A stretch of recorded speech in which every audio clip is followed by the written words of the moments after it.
Hey guys, we are going to do another video on lower limb muscles. And last time we were looking at extension of the knee. So we're going to start right now with flexion of the knee. And if we look at this model over here on the left-hand side, we are going to see the three major flexors of the knee. We got one right here. That guy right there is the biceps femoris. So that one is the biceps femoris. Biceps femoris, two-headed muscle of the femur. It is actually going to attach onto the ischial tuberosity and the linea aspera and then come down and insert on the head of the fibula. So that is one of the major flexors of the knee that we can see. And we got another one right here. Okay, another one right there. That one is known as the semitendinosus. Semitendinosus. Now, underneath that semitendinosus, so underneath it, so right here, but also right over here, that muscle is called the semimembranosus.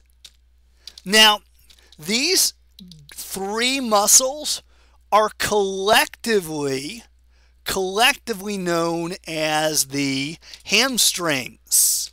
Ham is an old word for the back of your knee, and there you can feel the tendons there. That's the string part. So these are the hamstrings. They are going to be flexors of the knee. They also play a big role in extension of the hip as well. If we look at the muscular and very flexible gentleman over here, we can see his biceps femoris right there. There's his biceps femoris right there.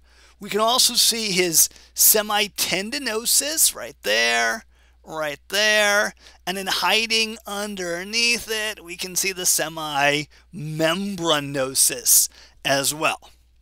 Remember, tendinosus has the T. Tendinosus is on top. All right. With that, we are done with this picture, and we can keep on going to the last joint, which is the ankle. So, we are on the ankle here. The ankle has a lot of carpal bones. Not carpal, boo.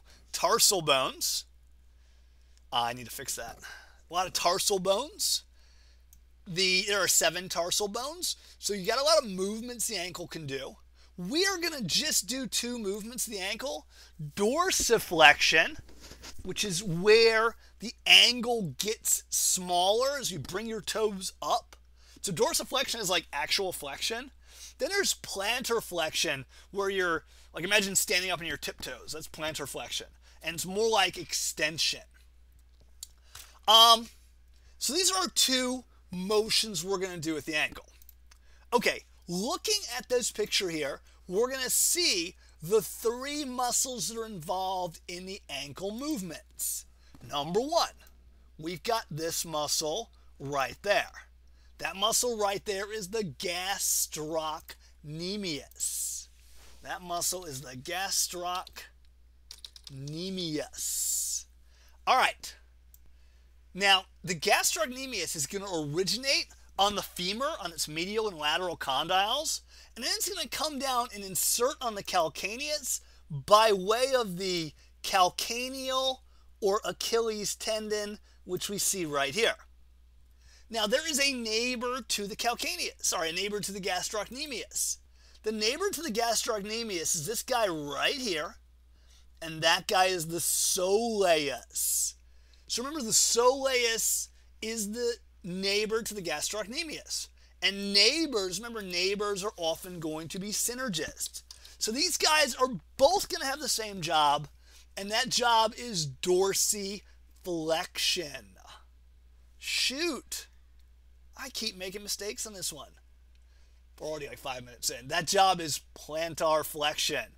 The gastrocnemius and the soleus are your plantar flexors. They get you up on your tippy toes. If you stand up on your tippy toes, if you're sitting down right now and you go up, bring your heels up and squeeze them really tight, you will feel the gastrocnemius contracting.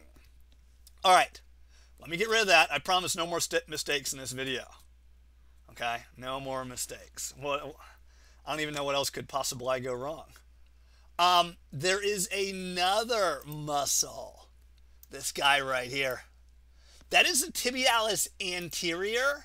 The tibialis anterior is a major dorsiflexor of your ankle. So we have two plantar flexors, gastrocnemius and soleus. Gastrocnemius, plantar flexus, soleus, plantar flexus. The tibialis anterior, right next to the tibia, surprise, surprise, is going to be your dorsiflexor. All right, fantastico.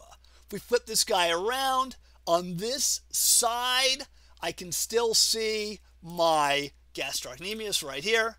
I can also see my soleus, this whole chunk right here. Bum, bum, bum. And then, of course, I can see my calcaneal or Achilles tendon down there. If you don't know why it's called the Achilles tendon, you should read the Iliad. Okay, that'd be a good extra credit assignment right there. Yeah. All right, onward. Looking at this model, I see my two heads of my gastrocnemius right there. Bum, bum, bum, bum. I see them. And by the way, check out the biceps femoris, the semitendinosus, and the semimembranosus, since we're here and we can see them. All right, cool. Let's see. If I look at this model here, I got my tibialis anterior in the front, gastroc in the back, and his little neighbor, the soleus. Sweet. Let's keep going. There we go. I think this is the last picture. Yay!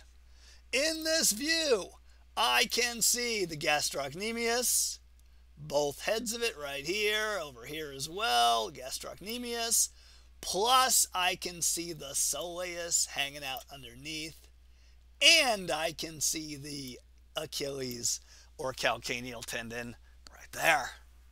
All right, everybody. It's been fun. See you later. Good.